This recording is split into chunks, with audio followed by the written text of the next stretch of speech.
about the date on which it could be celebrated. So this time Basant Panchami falls on February 2nd. The Panchami Tithi starts after 9:16 a.m. Till then we have the Chaturthi Tithi. Next day, the Panchami Tithi ends before sunrise, and therefore in Panchang or in Hindu calendar this is a Chay Tithi. Chay Tithi means the Tithi is absent because the Tithi starts post sunrise and ends before sunrise. But because it is going to be prevalent on February 2nd for a large part of the day, we will celebrate Basant Panchami on February 2nd. But in your city, if the sunrise happens before 6:54 a.m., then you can celebrate Basant Panchami on February 3rd. But I checked the sunrise times in most of the Indian cities. The sunrise nowadays, because of winter, it is post 7 a.m. only. So let us stick to February 2nd for most of parts of India to celebrate Basant Panchami. But the Panchami Muhurat is after, the Panchami Tithi is after 9:16 a.m. So please remember that. So what is Basant Panchami? So Basant Panchami is a festival of knowledge, arrival of spring. Ma Saraswati is associated with this festival. Ma Saraswati, as we know, embodies the wisdom, the arts, and the knowledge. And this is celebrated in honor of Ma Saraswati. This is also the day when the arrival of spring happens. Second auspicious thing about Basant Panchami is this is a good time for beginning the learning. In a lot of cultures in India, the first letters for the child are written during this day. It is also known as Vidya Arambh or Akshar Abhyasam. So this is a very auspicious day for children to start their educational journey. There is a yellow symbolism associated with this day. Everything is symbolic of the color yellow. As you know, yellow color in our culture symbolizes vitality, life, optimism. And this is the day when you actually seek blessings from Ma Saraswati with yellow flowers, wear yellow clothes, offer yellow food, maybe something like kheer with kesar mixed in it. So there has to be yellow all around because it is a symbol of vitality and life. Ma Saraswati Puja is very auspicious, and it is done on this day. Prayers for wisdom and success and blessings from Ma Saraswati for anything that you do which is related to arts, knowledge, is coming through her blessings only. So there have been multiple legends like it is for all the festivals in India.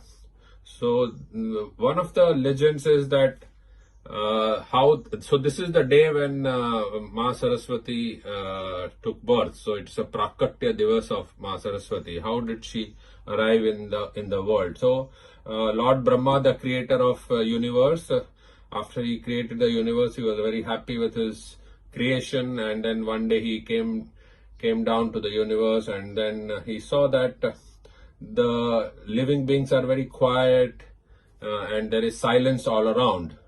So what he did was he sprinkled some water from his kamandal that he was carrying onto a tree, and then there was an angel that appeared with a veena, and she played the veena, and the music filled the entire universe with entertainment, with knowledge, and everything that was silent and quiet that time became lively. And that is how the birth of Saraswati happened, through the creation of Brahma. The second legend is that of Kamdeva. Kamdeva in Hindu scriptures is the god of love, and he transgressed, did some mischievous thing with the Lord Shiva. Lord Shiva got angry and burned him into ashes.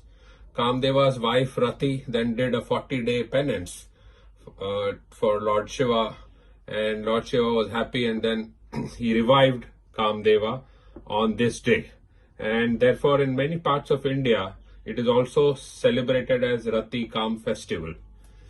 In another legend, which says that Lord Rama, when he was in his exile of 14 years, he ate half eaten berries and from Ma Shabri, and this is the day on which he did that. So that's another legend of Lord Rama and Shabri. There is another legend which also says that when Kamdeva was revived by Lord Shiva, that was the day also when Ma Parvati was very happy, and this is also a day celebrated as Shiva Parvati's wedding day. So there have been multiple legends about Basant Panchami. Basant Panchami, from astronomy reasons, is the heralding of spring. So what it means is that when sun moves into Tropic of Capricorn on the Makar Sankranti day, which was January 14 this time, and then moves upwards, it starts its north journey. So which is why Makar Sankranti is called as Uttarayan also.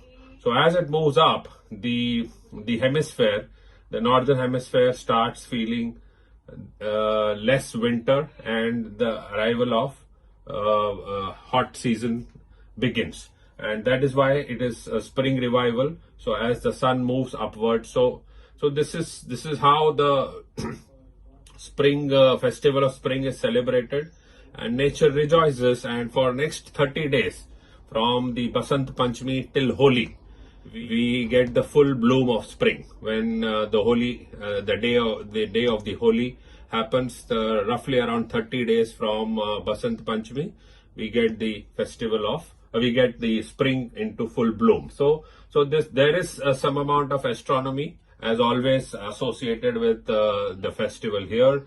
And during this spring revival, the mustard blooms, because during olden days, when the Ma Saraswati, or the Saraswati River, as one of the rivers in India is known as, was used to flow, and as the water melts post winter on the Himalayan glaciers, it used to flow, and the mustard along the banks used to get into full bloom. So it used to be visible as the earth is completely become yellow in color, and that is how this heralding of spring since the Basant Panchami day.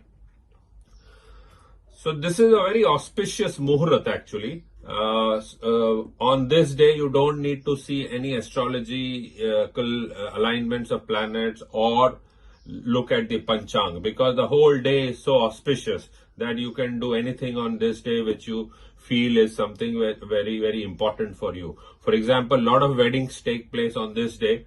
No need to see any Muhurat. A lot of new beginnings happen. So if you want to move into a new house, you don't need to see a Muhurat, or if you want to buy a new vehicle or even buy a new house. So anything which is related to longer term new beginnings, this is a very, very auspicious Muhurat day. And therefore, we see that a lot of activities people do during this day, which is related to their new beginnings in life. So this festival is specifically associated with the Ma of knowledge, arts, and it is very important for students to seek blessings from Ma Saraswati. Without her blessings, it is difficult to get success in your educational endeavors. So I have a remedy for students on this day. What they should do is take a white cloth. The white cloth could be a small white cloth, or it could be this big, depending upon what is available with you. But don't take too big a white cloth, because ultimately you have to keep it in your bag or within the book. So take a white cloth and take some turmeric powder or a yellow ink, whatever is available. Turmeric powder is easily available in every household. Sprinkle some water onto turmeric powder, and write with your third finger this Bij Mantra of Ma Saraswati, AIM. It is written in Hindi or Sanskrit rather. This is the way it is written.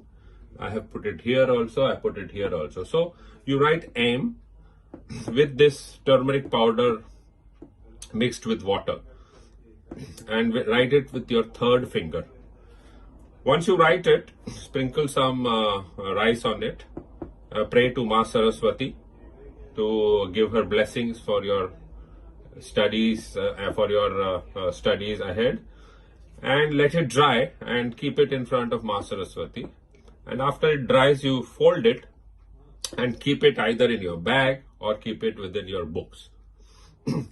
Surely Ma Saraswati would bless you with with success in your educations. For everyone else, they should recite the Bij Mantra AIM at least 108 times during this day to seek Ma Saraswati's blessings for wisdom and knowledge. So thank you friends, wishing you all a very happy Basant Panchami, and may Ma Saraswati shower her blessings on everyone for wisdom and knowledge. Thank you.